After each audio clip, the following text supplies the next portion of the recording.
Ma mère a dit, j'aurais préféré que tu ne sois jamais né. Alors je lui ai répondu, considérez-moi comme mort. Ce qui a suivi a été le chaos le plus total. Salut, Reddit. Ma propre mère m'a dit qu'elle aurait préféré que je ne sois jamais né. Alors, j'ai exaucé son vœu. Je suis passé en mode fantôme total avec toute la famille. Qu'est-il arrivé ensuite? Une crise de nerfs monumentale. Attachez vos ceintures, car ça va secouer. Je m'appelle Jake, 32 ans, et j'ai passé toute ma vie à être l'enfant de secours. Vous connaissez le genre. Celui qui existe pour que l'enfant en or paraisse encore meilleur en comparaison. Mon jeune frère Tyler, 28 ans, est la star de notre famille depuis son premier souffle. Le gamin aurait pu mettre le feu à la maison que maman aurait loué son initiative. En grandissant, le favoritisme n'était même pas subtil. C'était si évident que même les amis de la famille le remarquaient et faisaient des blagues gênantes à ce sujet. Tyler a eu la grande chambre avec les baies vitrées donnant sur le jardin, la chambre avec le dressing et la salle de bain attenante. J'ai eu le débarras aménagé au sous-sol, avec un soupirail qui fuyait à chaque pluie et une salle de bain que je devais partager avec la buanderie. La moquette dans ma chambre sentait la moisissure, peu importe le nombre de fois où nous la nettoyions. Et en hiver, on pouvait voir son souffle car le chauffage n'arrivait pas correctement jusqu'en bas. Tyler a eu une voiture pour ses 16 ans. Une foutue Mustang que papa a passé 3 mois à restaurer dans le garage. Je me souviens les avoir regardés travailler dessus ensemble le week-end. Papa apprenant à Tyler le fonctionnement des moteurs et des transmissions, tous deux couverts de graisse et riant de quelque chose. Je demandais si je pouvais aider et papa me disait d'aller faire mes devoirs ou tondre la pelouse. Cette voiture est devenue la fierté et la joie de papa, et Tyler ne l'a même pas appréciée. Il l'a accidenté 2 fois la première année, et les 2 fois, papa l'a juste réparé sans même élever la voix. Moi, à 16 ans, j'ai eu droit à un sermon sur la responsabilité et les horaires de bus. Papa m'a assis et m'a expliqué que posséder une voiture était un privilège, pas un droit, et que je devais d'abord faire preuve de responsabilité financière.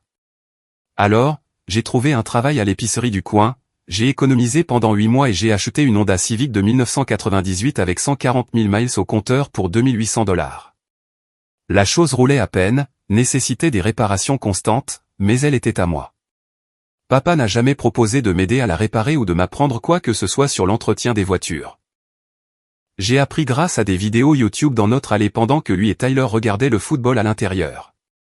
Quand Tyler a péniblement obtenu son diplôme de lycée avec une moyenne de 2,3 GPA, mes parents lui ont organisé une fête de remise des diplômes avec traiteur et DJ. Pas n'importe quelle fête, ils ont loué une salle de banquet, invité 150 personnes, et ont projeté un diaporama du parcours de Tyler au lycée qui, d'une manière ou d'une autre, faisait passer un élève moyen pour un érudit. Le gâteau à lui seul coûtait $400. Ils ont engagé un photographe pour capturer chaque instant. Tyler portait un costume sur mesure que maman avait fait faire spécialement pour l'occasion. Papa a prononcé un long discours émouvant sur sa fierté de voir son fils surmonter les obstacles et réaliser ses rêves.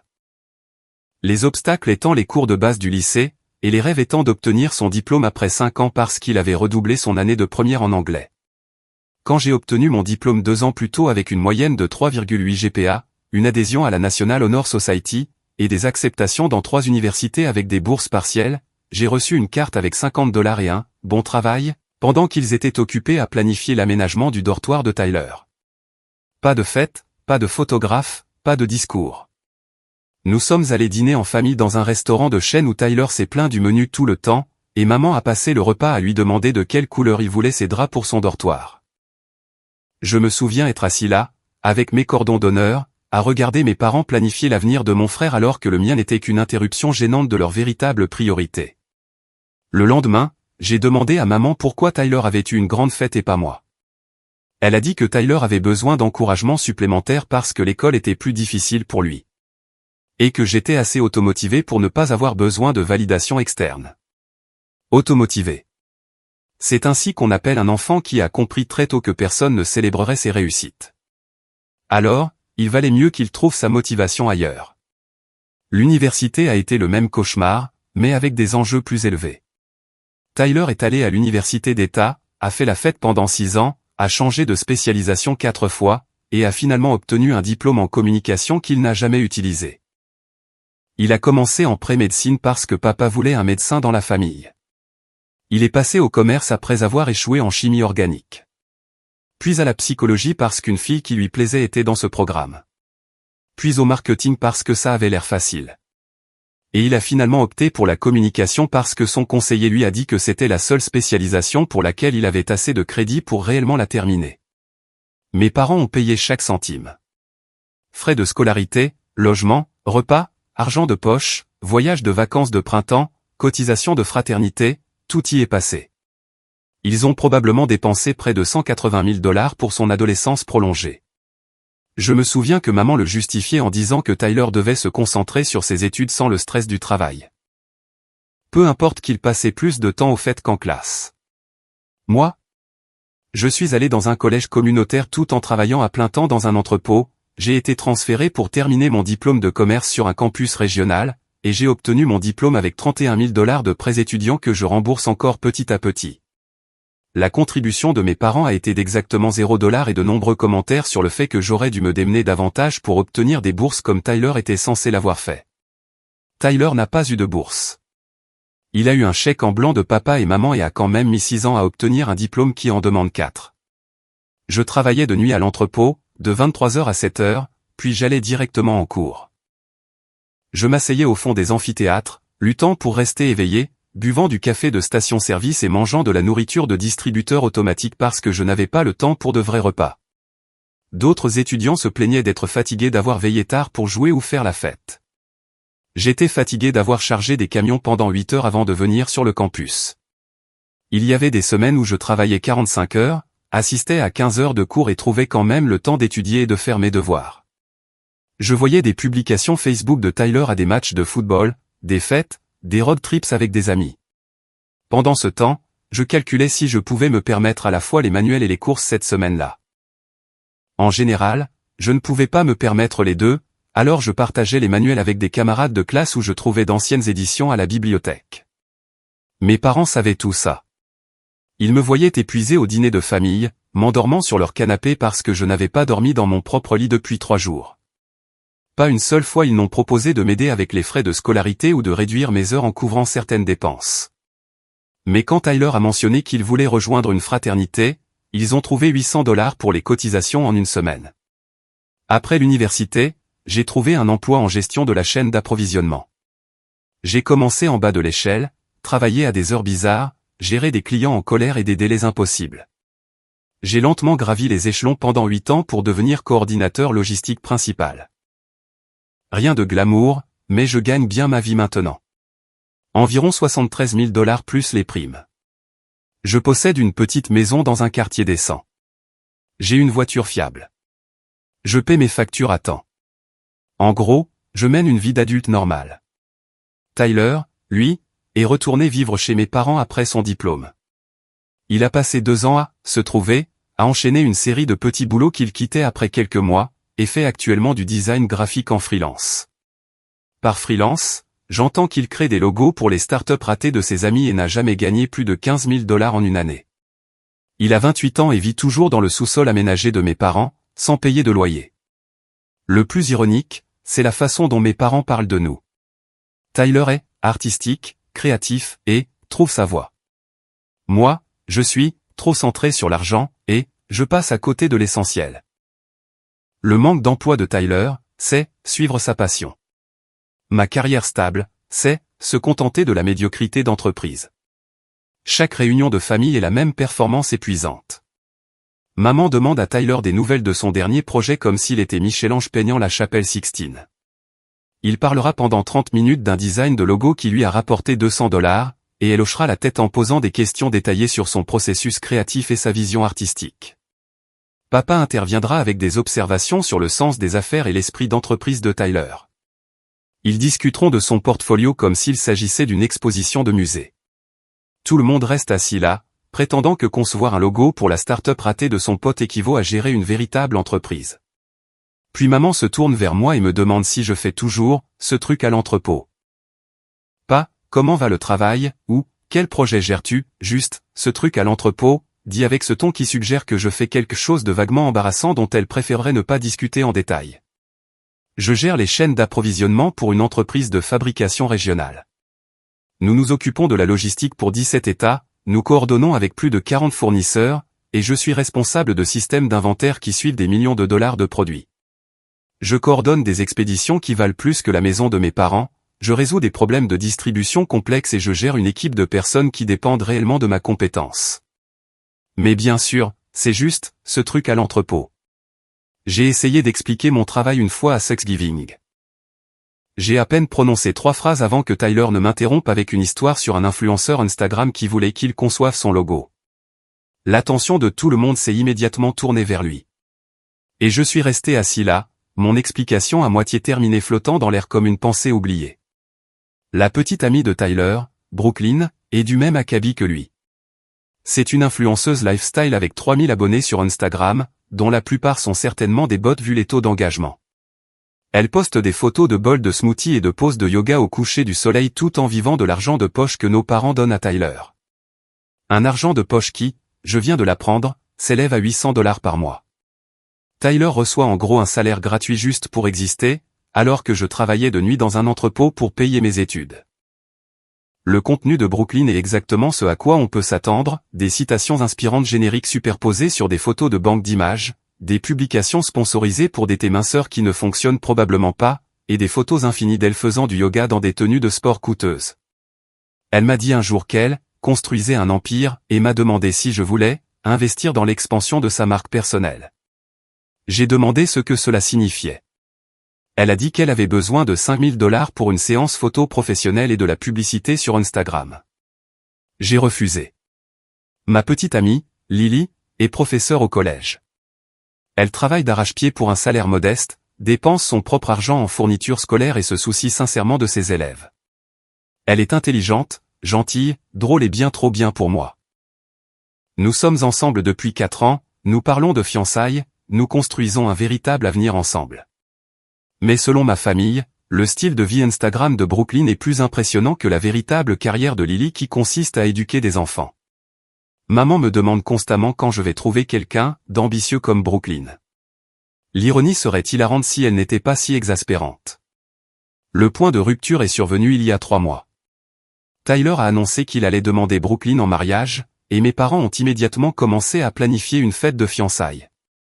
Pas une petite réunion, une production complète avec une liste d'invités de 80 personnes, un traiteur, un open bar, la totale. Papa m'a appelé pour me demander de contribuer au fond de la fête. Il prévoyait de dépenser environ $8000 pour cet événement et voulait que je participe à hauteur de $2000, puisque je m'en sortais, si bien financièrement. Pendant ce temps, Tyler ne contribuait en rien car il économisait pour la bague, avec de l'argent que nos parents lui avaient donné. J'ai ri. J'ai vraiment ri au téléphone. J'ai dit à papa que je ne financerais pas la fête de fiançailles de Tyler alors que Tyler ne finançait même pas sa propre bague de fiançailles. Papa est resté silencieux un instant, puis a dit, la famille s'entraide. Tu es égoïste. Égoïste, venant de gens qui ont payé $0 pour mon éducation tout en finançant les 6 années de fête de Tyler. J'ai dit à papa que j'y réfléchirais et j'ai raccroché. Je n'y ai pas réfléchi. Pas une seconde. 2 semaines plus tard, maman a appelé. Elle était contrariée que je n'ai pas envoyé d'argent pour la fête. Ils avaient établi leur budget en comptant sur ma contribution et maintenant ils étaient à court. Ils avaient déjà versé des acomptes pour le lieu et le traiteur en supposant que je verserais les $2000. Je lui ai rappelé que je n'avais jamais accepté de contribuer, jamais dit oui, jamais laissé entendre oui, jamais même envisagé de le faire. Elle a dit qu'elle supposait que je ferais la bonne chose en tant que frère de Tyler, que la famille se soutenait dans les moments importants, qu'elle m'avait mieux élevé que ça, que je n'abandonnerais pas mon frère quand il avait besoin de moi. La bonne chose aurait été que vous traitiez vos 2 enfants de la même manière, ai-je dit. Mais cette conversation est dépassée depuis longtemps. Maman est immédiatement passée sur la défensive. Il nous avait toujours traités de la même manière, a-t-elle insisté. Sa voix avait cette intonation qu'elle prend quand elle sait qu'elle a tort mais refuse de l'admettre. Les différences étaient dues au fait que Tyler avait besoin de plus de soutien en raison de sa nature créative. J'avais toujours été plus indépendant et n'avais pas besoin d'autant d'aide. J'étais le responsable, celui qui pouvait gérer les choses par lui-même. C'était le récit qu'ils avaient construit au fil des ans. Tyler avait besoin de plus parce qu'il était sensible, artistique, en quête de lui-même. J'avais besoin de moins parce que j'étais indépendant, capable, autosuffisant. C'est drôle comme indépendant signifiait en réalité ignorer, et autosuffisant voulait dire on n'a pas envie de t'aider. J'ai évoqué des exemples précis, car j'en avais assez des justifications vagues. La voiture de Tyler contre mon abonnement de bus. Comment une Mustang vintage servait-elle sa nature créative? Ces 6 ans de vacances universitaires entièrement financés contre mes prêts étudiants que je paierai jusqu'à mes 40 ans? Lui vivant sans loyer à 28 ans alors que je payais $400 par mois dès mes 19 ans pour vivre dans leur sous-sol. Elle avait des explications pour tout. Bien sûr, la voiture était nécessaire au développement social de Tyler. Il devait pouvoir assister à des événements et entretenir ses amitiés. J'avais voulu l'indépendance des prêts étudiants pour construire mon crédit et apprendre la responsabilité financière. Tyler avait besoin de temps pour trouver sa passion, et lui faire payer un loyer aurait ajouté une pression qui aurait pu étouffer sa créativité. Chaque excuse était bidon, et nous le savions tous les deux. Mais elle les débitait avec une telle conviction, comme si elle avait répété ses justifications si souvent qu'elle avait fini par y croire elle-même. « Tu as toujours été jaloux de ton frère », a-t-elle dit finalement, jouant sa carte maîtresse. C'est là que j'ai su que nous avions franchi une ligne de non-retour. Je n'étais pas jaloux de Tyler. J'avais pitié de lui. Il avait 28 ans, vivait dans le sous-sol de nos parents, gagnait un salaire de misère, complètement impréparé à la vraie vie. De quoi étais-je censé être jaloux, exactement? La voix de maman est devenue glaciale. Au moins, Tyler sait être reconnaissant. Au moins, il apprécie ce que nous faisons pour lui. Toi, tu as toujours été difficile. Toujours à te plaindre, toujours à tout ramener à toi. Tout tourne autour de Tyler, ai-je rétorqué. Ça fait 28 ans que tout tourne autour de Tyler. Peut-être que si tu étais plus comme lui, nous voudrions t'aider davantage. Cette phrase a eu un effet différent. Pas parce qu'elle m'a blessé, mais parce qu'elle a révélé ce qu'elle pensait depuis toujours. Ils avaient choisi de ne pas m'aider parce que je n'étais pas Tyler. Pas parce que je n'en avais pas besoin, pas parce que j'étais plus indépendant, mais parce que je n'étais pas lui. Oublie l'argent de la fête, a-t-elle dit. Oublie tout.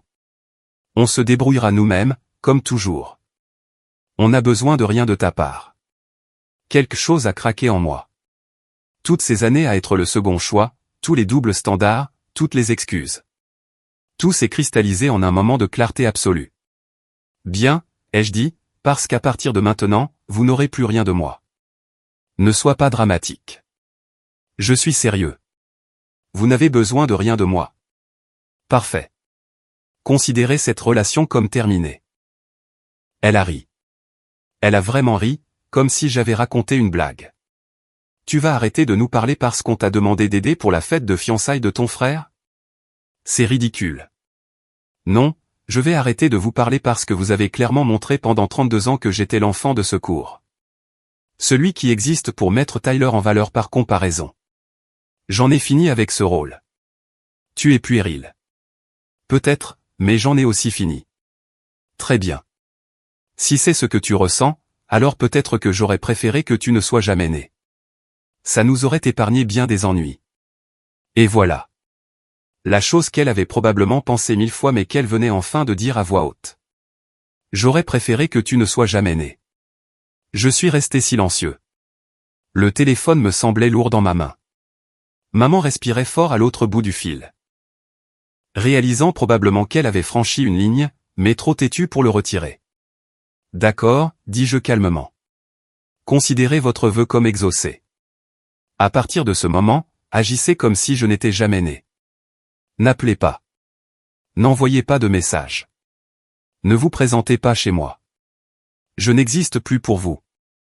Jake, ne sois pas, j'ai raccroché, bloqué son numéro immédiatement, puis celui de mon père, puis celui de Tyler. Ensuite, je suis allé sur les réseaux sociaux, Facebook, Instagram, Twitter, et je les ai tous bloqués là aussi. J'ai supprimé de mes contacts tous les membres de la famille que je savais qu'ils essaieraient de relayer des messages ou de jouer les médiateurs, les cousins qui prendraient le parti de mes parents, les oncles et tantes qui essaieraient d'arranger les choses, les amis de la famille qui observaient ce dysfonctionnement depuis des années sans rien dire. Le processus de blocage était en quelque sorte thérapeutique. Chaque numéro que je bloquais, c'était comme couper un autre fil qui me retenait. Quand j'ai eu fini, j'avais supprimé 17 contacts, 17 personnes connectées à ce système toxique. Lily est rentrée du travail 1 heure plus tard pour me trouver assis sur le canapé, le regard dans le vide. Elle enseigne l'anglais en 5e et les vendredis sont toujours difficiles parce que les enfants sont agités et peu concentrés. Elle avait l'air épuisée, son sac de professeur lourd des dissertations qu'elle devrait corriger pendant le week-end. Mais elle n'a eu qu'à jeter un coup d'œil à mon visage pour tout laisser tomber. « Qu'est-ce qui s'est passé ?» a-t-elle demandé, s'asseyant à côté de moi sans même enlever son manteau. Je lui ai tout raconté. La demande de fonds pour la fête, la conversation avec maman qui s'est envenimée, chaque excuse qu'elle avait inventée pendant 32 ans pour me traiter comme si je ne comptais pas. Le commentaire sur ma jalousie, l'insulte finale sur le fait qu'elle aurait préféré que je ne sois jamais né. Lily a écouté sans m'interrompre, son visage se durcissant à chaque détail, sa patience de professeur s'épuisant en entendant comment ma propre mère m'avait parlé. Quand j'ai fini, elle est restée silencieuse un long moment. Puis elle a pris ma main et m'a regardé droit dans les yeux. « Je suis fière de toi », a-t-elle dit fermement. Pas de « es-tu sûr de toi » ni de « peut-être devrais-tu reconsidérer » ou « donne-leur le temps de se calmer ». Juste « je suis fier de toi ». Sans condition, sans doute, sans suggestion que je surréagissais. C'est là que j'ai su que j'avais fait le bon choix, à la fois en coupant les ponts avec ma famille et en choisissant Lily. Elle a vu immédiatement ce que j'avais mis 32 ans à accepter, que la relation était toxique et unilatérale, que je méritais mieux que d'être l'enfant de secours, que certains ponts doivent être brûlés. La première semaine a été calme. Je m'attendais à des appels ou des messages en colère, mais mes blocages ont tenu. Aucun contact de personne. Une partie de moi se demandait s'ils l'avaient même remarqué ou s'ils étaient simplement soulagés d'avoir une obligation de moins. Puis la fête de fiançailles de Tyler a eu lieu. Je connaissais la date car elle avait été mentionnée à plusieurs reprises avant que je ne bloque tout le monde. Ce samedi-là, j'ai emmené Lily dîner dans un bon restaurant, nous sommes allés au cinéma, sommes rentrés et avons joué aux jeux vidéo jusqu'à minuit. Je n'ai pas pensé à la fête une seule fois. Le dimanche matin, on a sonné à ma porte à 8 heures. J'ai ouvert et j'ai trouvé ma tante Rachel, mal à l'aise. Rachel est la sœur cadette de ma mère. Elle a toujours été la plus raisonnable de la famille, celle qui écoutait vraiment quand je me plaignais du favoritisme. Elle hochait la tête avec sympathie, mais ne faisait jamais rien. « Ta mère m'a demandé de te parler », a-t-elle dit. « Ça ne m'intéresse pas, Jake, s'il te plaît, écoute-moi. » Contre mon gré, je l'ai laissé entrer. Lily dormait encore, alors nous nous sommes assis dans la cuisine pendant que je préparais un café infâme.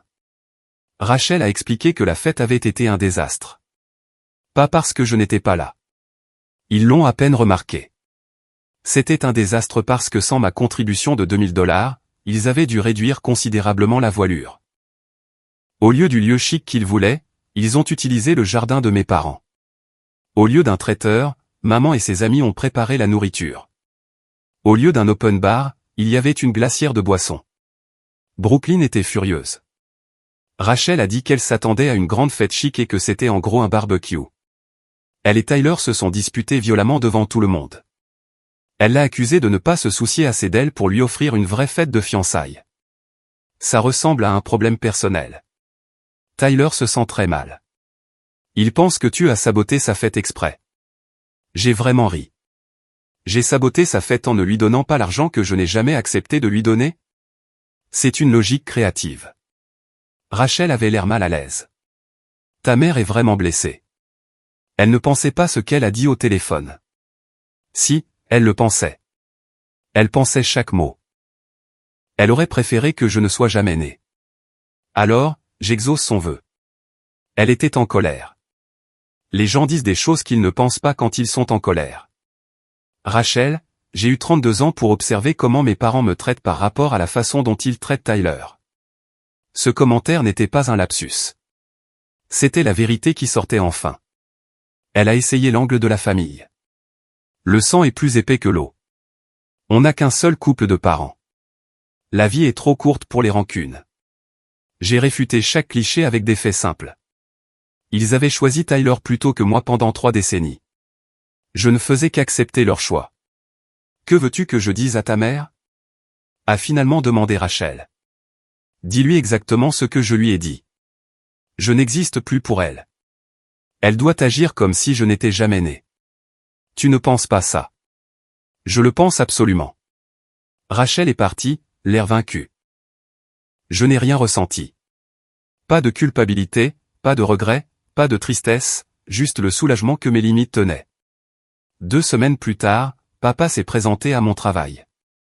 Mon travail. Il a réussi à passer la réception et est apparu à la porte de mon bureau pendant le déjeuner. Il faut qu'on parle, a-t-il dit. Non, pas du tout. J'ai continué à manger mon sandwich. Tu es têtu. Je suis cohérent. J'ai dit à maman que j'en avais fini. Ça t'inclut aussi. Il s'est assis quand même, sans y être invité.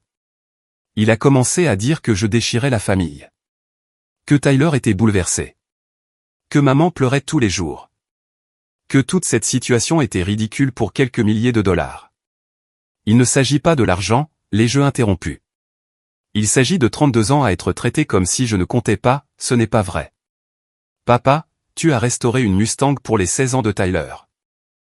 Tu m'as donné un horaire de bus. Tu avais dit que tu ne voulais pas de voiture. J'avais 14 ans quand j'ai dit ça parce que je savais qu'on ne pouvait pas se permettre de voiture. Puis Tyler a eu 16 ans et soudain, l'argent n'était plus un problème. Il n'a rien eu à répondre à ça. Il est juste resté assis là, mal à l'aise. Tu as payé entièrement les études de Tyler. J'ai obtenu mon diplôme avec 31 000 $ de dette que je rembourse encore. Nous étions dans une meilleure situation financière quand Tyler est allé à l'université. Tu lui as acheté une voiture 3 ans avant qu'il aille à l'université. Tu aurais pu économiser cet argent pour mon éducation à la place. Encore une fois, rien. Tyler vit dans votre sous-sol sans payer de loyer à 28 ans. Je payais un loyer à 19 ans. Tyler a besoin de plus de temps pour s'établir. Et pas moi? Nous avons tourné en rond pendant 20 minutes. Chaque double standard que j'évoquais, il avait une excuse. Chaque exemple de favoritisme, il l'expliquait. Il ne pouvait vraiment pas le voir. Ou il le voyait mais ne pouvait pas l'admettre. Finalement, je lui ai dit de partir ou j'appellerai la sécurité. Il s'est levé, en colère maintenant. Tu vas le regretter, a-t-il dit. La famille, c'est tout ce que tu as dans ce monde. Alors je suppose que je n'ai pas grand-chose. Il est parti. J'ai fini mon sandwich et je suis retourné au travail. Ce soir-là, mon patron m'a appelé dans son bureau. Ton père est venu aujourd'hui, a-t-il dit prudemment. Je sais. Je suis désolé pour ça. Il m'a dit des choses inquiétantes. Il a dit que tu traversais une crise de santé mentale et que tu n'étais peut-être pas fiable au travail. Il voulait que je te surveille. Mon sang s'est glacé. Je ne traverse aucune crise. Nous nous sommes disputés et j'ai coupé le contact. Il essaie de créer des problèmes. Mon patron a hoché la tête. C'est ce que je me suis dit. Le fait qu'il vienne sur votre lieu de travail pour faire de telles affirmations m'en a plus appris sur lui que sur vous. Mais je voulais que vous le sachiez au cas où il essaierait d'autres choses. D'autres choses, comme s'il pouvait aller plus loin que de simplement se présenter. J'ai remercié mon patron et je suis parti. J'ai appelé Lily en rentrant et je lui ai raconté ce qui s'était passé. Elle était furieuse. Sa suggestion était d'obtenir une ordonnance restrictive, mais cela me semblait extrême. À la place, j'ai envoyé un email groupé à mon patron, au RH et à la sécurité du bâtiment expliquant la situation familiale et demandant qu'ils n'autorisent pas mes parents ou mon frère à entrer dans le bâtiment. La semaine suivante, Tyler s'est présenté chez moi. C'était un mardi soir. Lily et moi préparions le dîner quand on a sonné. J'ai regardé par le Judas et je l'ai vu, dans sa tenue habituelle de jean artistiquement déchiré et de t-shirt de groupe vintage. Je n'ai pas ouvert la porte, j'ai juste crié à travers. Va-t'en. Mec, allez. Il faut qu'on parle. Rien à dire. Tu ruines mes fiançailles. La famille de Brooklyn pense qu'on est fauché à cause de l'histoire de la fête. Son père n'arrête pas de demander pourquoi mon frère n'a pas aidé. C'est embarrassant. On dirait bien que c'est ton problème. Arrête d'être mesquin. Je sais que tu es en colère pour l'histoire de l'université et de la voiture, mais c'était il y a des années. Passe à autre chose. L'histoire de l'université et de la voiture, comme si c'était des incidents isolés au lieu des symptômes d'un schéma de toute une vie. Tyler, je vais te le dire une fois. Pars. Ne reviens pas. Si tu te présentes encore, j'appelle la police. Pourquoi faire? Je suis ton frère. Violation de propriété, maintenant. Pars. Il est resté là 1 minute de plus, s'attendant probablement à ce que je craque. Je n'ai pas craqué. Finalement, il est parti, mais pas avant de crier que j'étais un con et que la famille de Brooklyn pensait que toute notre famille était dysfonctionnelle. Bien. Qu'il le pense. Ce n'est plus mon problème. La 5e semaine a apporté une escalade vraiment créative. Maman a commencé à appeler Lily. Elle avait obtenu le numéro de Lily d'une manière ou d'une autre, probablement d'un vieil événement familial où nous avions échangé nos coordonnées. Les messages ont commencé sur un ton sympathique. Elle s'inquiétait pour moi. Voulait s'assurer que j'allais bien. Espérait que Lily pourrait me raisonner. Lily n'a répondu à aucun d'eux. Puis maman a changé de tactique, commençant à suggérer que peut-être Lily était le problème. Peut-être qu'elle me montait contre ma famille. Peut-être qu'elle ne comprenait pas la dynamique familiale. Peut-être qu'elle m'isolait. Manipulation classique, tentant de semer la zizanie entre nous. Lily m'a montré chaque message. Nous avons bloqué le numéro de maman sur son téléphone aussi. Ce samedi-là, maman s'est présentée à l'école primaire où Lily enseigne. Elle a attendu la fin des cours et l'a approchée sur le parking. Lily m'a appelé immédiatement. Ta mère est là. Elle pleure et dit qu'elle veut juste te parler. N'engage pas la conversation. Monte dans ta voiture et pars. Elle bloque ma voiture. J'ai dit à Lily d'appeler l'agent de sécurité de l'école. Maman a été expulsée de la propriété de l'école et avertie de ne pas revenir. Lily a déposé un rapport formel auprès du directeur expliquant la situation. Ils ont signalé le nom de maman dans leur système de sécurité. Ça devenait incontrôlable. Ils étaient passés de me demander de reconsidérer à me harceler activement, ainsi que les gens autour de moi. J'ai parlé à un ami avocat qui m'a suggéré de tout documenter et d'envisager une ordonnance restrictive si cela continuait. Le 2e mois a apporté une tournure inattendue. Mon oncle Dave m'a contacté. Dave est le frère de papa et nous nous étions toujours bien entendus. Il ne me demandait pas de me réconcilier. Il voulait me dire quelque chose. Nous nous sommes rencontrés dans un dîner à l'autre bout de la ville. Dave avait l'air mal à l'aise, remuant son café sans le boire. Je ne suis pas ici pour prendre parti, a-t-il commencé. Mais tu devrais savoir ce qui se dit sur toi. Apparemment, mes parents racontaient aux gens que j'avais fait une dépression, que j'étais devenu instable et que j'avais coupé les ponts avec la famille sans raison, que j'avais toujours eu des problèmes et qu'ils avaient essayé de m'aider, mais que j'avais refusé. Ils se présentaient comme les victimes de ma maladie mentale. Maman raconte aux gens que tu l'as menacée, a dit Dave. Que tu lui as dit des horreurs et des choses violentes. Elle dit qu'elle a peur de toi. C'était au-delà de la simple manipulation. C'était un assassinat de réputation. Il créait un récit où j'étais dangereux, instable, le méchant, et où ils étaient les victimes innocentes de mon comportement irrationnel. Rien de tout ça n'est arrivé, ai-je dit. Je sais. Je te connais depuis toujours. Tu es probablement la personne la plus stable de cette famille. Mais ils sont déterminés à raconter cette histoire. Pourquoi tu me dis ça? Dave a haussé les épaules. Parce que c'est mal et parce que je les ai vus te faire la même chose pendant des années. Le favoritisme, les doubles standards. Je l'ai vu. La plupart d'entre nous l'ont vu. On n'a juste rien dit. Pourquoi pas? Parce que ce n'était pas notre place. Parce que tes parents sont des adultes qui font leurs propres choix. Parce que s'impliquer dans la dynamique familiale des autres, c'est compliqué. Il a fait une pause. Mais là, c'est différent. Ils mentent sur toi, ils nuisent à ta réputation. Ça va trop loin. J'ai remercié Dave pour l'information. Je lui ai demandé s'il serait prêt à faire une déclaration si cela allait jusqu'à une action en justice. Il a dit oui sans hésiter. Armé des informations de Dave, j'ai envoyé un message clair par l'intermédiaire de mon avocat à mes parents. Cessez de diffuser de fausses informations à mon sujet. Cessez de contacter mon lieu de travail. Cessez de contacter Lily. Restez loin de nos propriétés.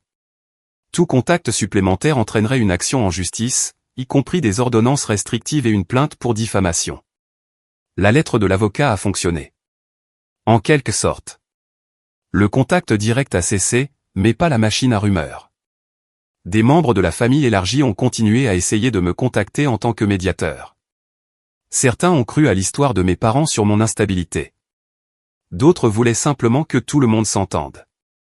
J'ai maintenu ma position. Aucun contact signifiait aucun contact. Je n'étais pas intéressé par la médiation, la thérapie familiale ou la réconciliation. Le pont n'était pas seulement brûlé. Il avait été bombardé depuis l'orbite et les cendres dispersées.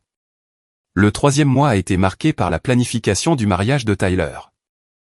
Apparemment, Brooklyn avait surmonté sa déception concernant la fête de fiançailles, et ils avaient fixé une date dans 6 mois.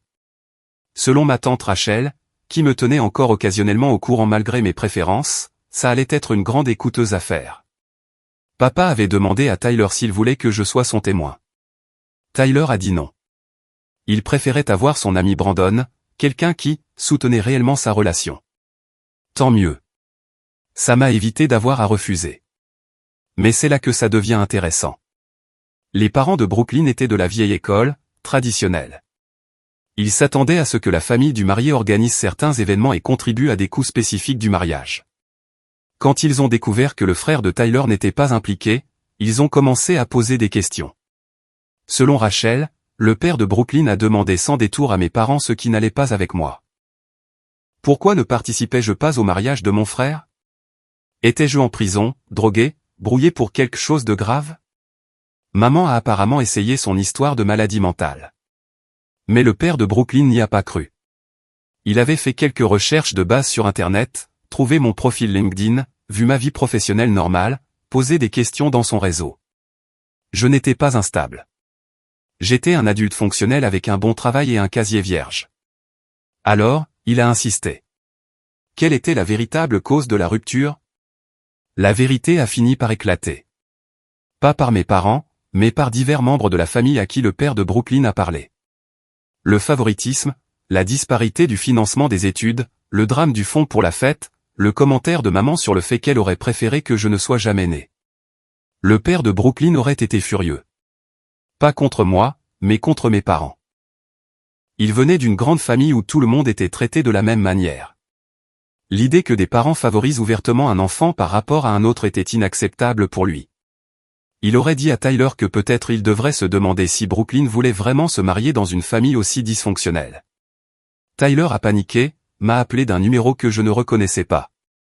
J'ai répondu sans réfléchir. « Mec, tu détruis ma vie », a-t-il dit immédiatement. Le père de Brooklyn pense que notre famille est foutue à cause de toi. Il se demande si elle devrait m'épouser. Sa mère pose toutes ces questions sur la façon dont nous avons été élevés. C'est un cauchemar. On dirait bien que c'est ton problème. Tu dois arranger ça. Viens dîner. Parle aux parents de Brooklyn. Montre-leur que tu n'es pas un fou.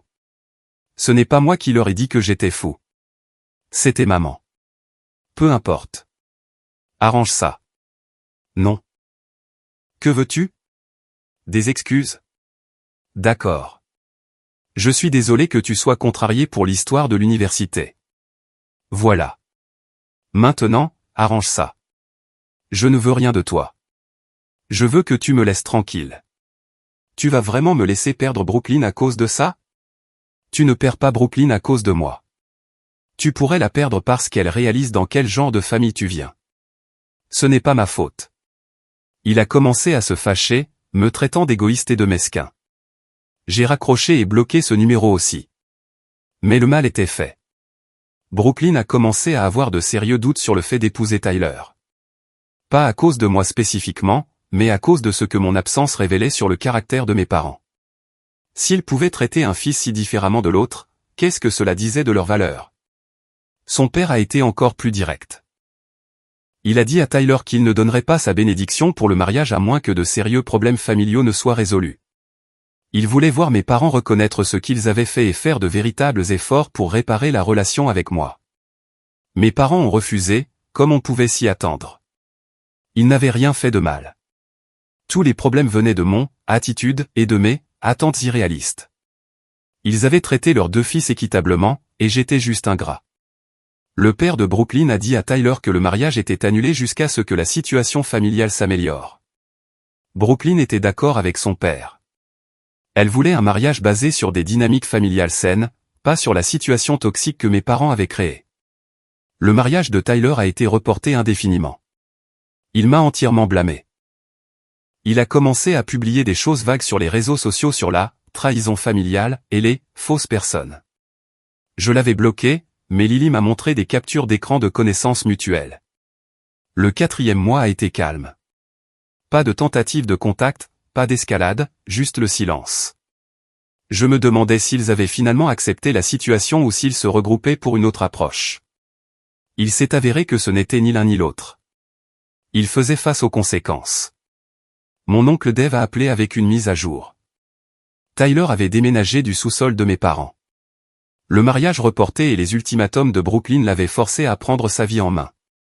Il avait trouvé un vrai travail dans le support informatique d'une entreprise de taille moyenne. Rien de glamour, mais un revenu stable. Lui et Brooklyn avaient emménagé dans un petit appartement ensemble. Plus intéressant encore, Brooklyn avait insisté sur une thérapie prénuptiale, axée sur la dynamique familiale et les limites.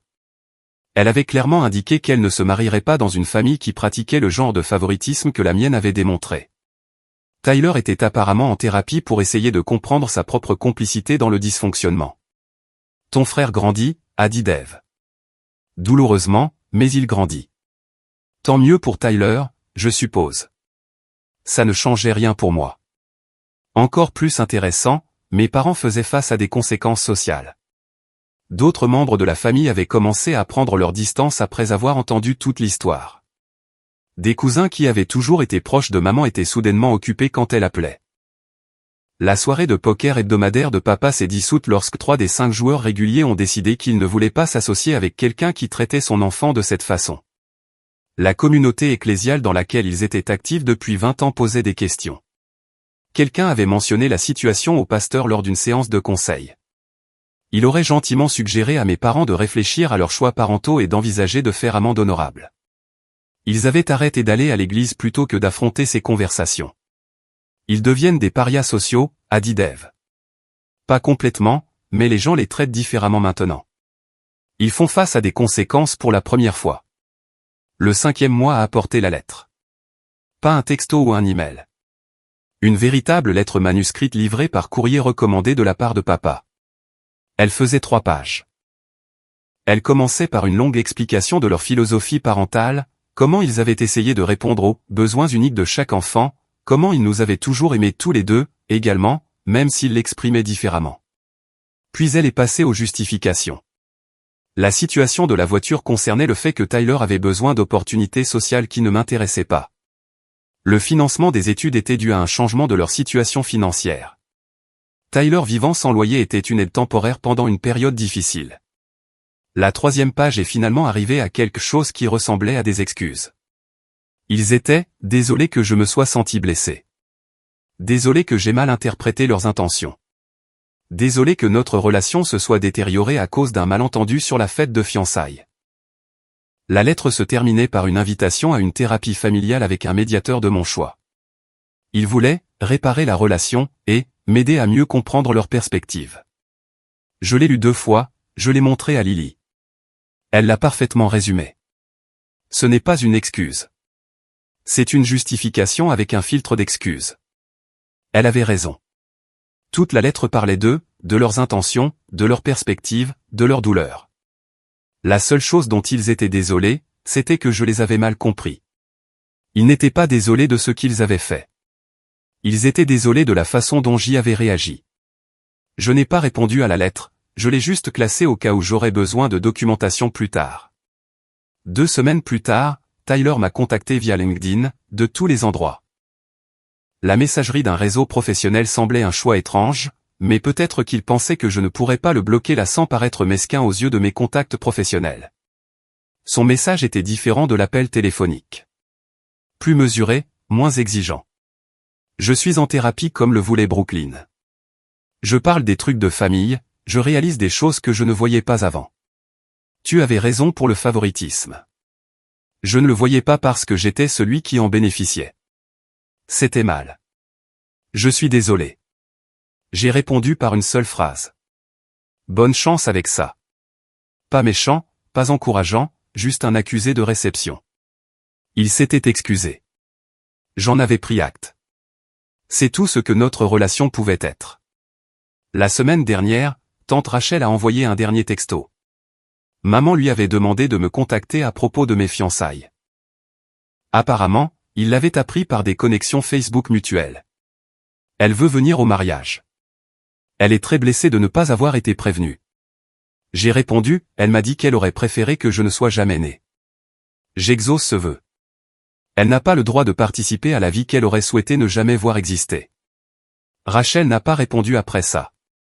Alors me voilà, Reddit, en train de planifier un mariage sans les personnes qui m'ont élevé. En train de construire une vie avec quelqu'un qui me voit vraiment comme plus qu'une option de secours. En train de créer une famille basée sur le choix plutôt que sur l'obligation. Si vous avez aimé cette vidéo, n'hésitez pas à vous abonner. Cela aide vraiment la chaîne et nous permet de vous proposer des histoires plus nombreuses et de meilleure qualité. Merci.